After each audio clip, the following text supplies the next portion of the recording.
Well, here we are, guys. Time for another review. About bloody time, too. I've been waiting almost 4 years for us to review one of my movies. Well, that's not our fault it took so long to come out. Yeah, after the last one flopped, I wasn't sure they'd make this one. Plus, all the stuff with Johnny Depp caused the movie to be delayed as well. I'll be honest, I didn't love Depp as Grindelwald, but the fact that they fired him because of Amber Heard is bullshit. I totally agree. At least now it looks like he's finally getting some justice. What sucks, though, is she's probably still gonna be in Aquaman 2. You can say that again. It almost makes me not want to see it. I don't like it when they change actors for a recurring character, but this is a case where I feel like it's definitely warranted. Well, anyway, hello everyone. I'm Batman, and this is the review of Fantastic Beasts: The Secrets of Dumbledore.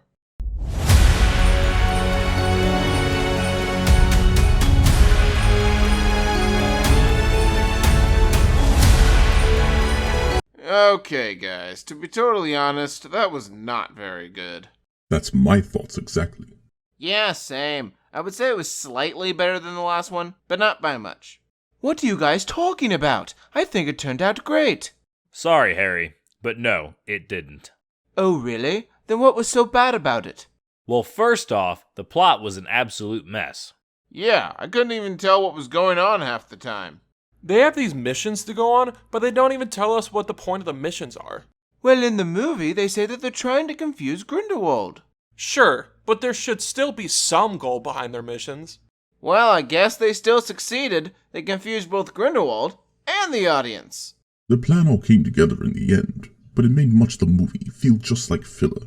Also, all the politics involved made the plot even more confusing. Yeah, and since when has there been an international confederation of wizards? That was clearly something just created for this movie. I guess it was just a way to give Grindelwald an easy way to take over the wizarding world. Also, I found it a bit unbelievable that so many wizards were willing to get behind him. I mean, it's not that unbelievable. Yeah, the Hitler allegory was a lot more on point in this one. Another thing I think was dumb was all the stuff with Credence. Totally. Grindelwald spent the whole last movie trying to turn him to the dark side, but basically after one conversation with Dumbledore, he turns good again. And they basically do the same thing with Queenie as well. Then at the end, it looks like Credence is gonna die, so what was the point of bringing him back to life in the second one in the first place? Well, with all the stuff with Ezra Miller, it's probably for the best. But it also makes the twist from the last movie feel completely meaningless to the series.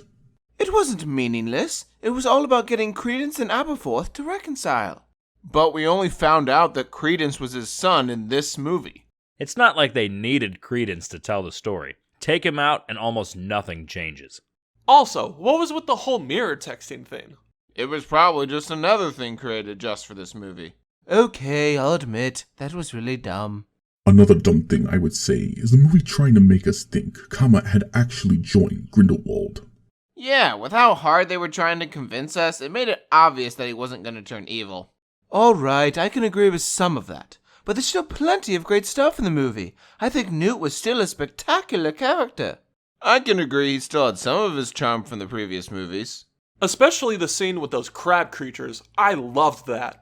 Basically, whenever Newt is doing something with magical creatures, he's great. Any other time, he's pretty bland. Jacob, on the other hand, was nowhere near as entertaining as the previous movies. I agree. He was basically just hung up on Queenie the whole movie. But wasn't it sweet to see them get married at the end? Yeah, alright. That was pretty nice. I'm honestly just happy they didn't actually give him a real wand. Same. That kind of worried me when I saw it in the trailer. It definitely would have broken a lot of the lore behind Harry Potter. I kind of figured they were doing it so he wouldn't feel pointless, which, without the wand, yeah, he was. Well, what about Dumbledore? I think he was a really great character. I guess he was alright. I honestly really liked that we got to hear the backstory of his sister, the way it was written in the Deathly Hallows. Oh yeah, I really liked that as well. Also, I can't believe they actually revealed that Dumbledore was gay. It's not that surprising. J.K. Rowling said he was. Sure, but last I checked, no one cares about her opinion. Yeah, that's a good point. Speaking of which, I also found it dumb how his and Grindelwald's blood pact was able to break at the end. Yeah, they talk about how hard it was going to be to break it, but it basically happens by accident. Ugh, this whole movie really was a mess.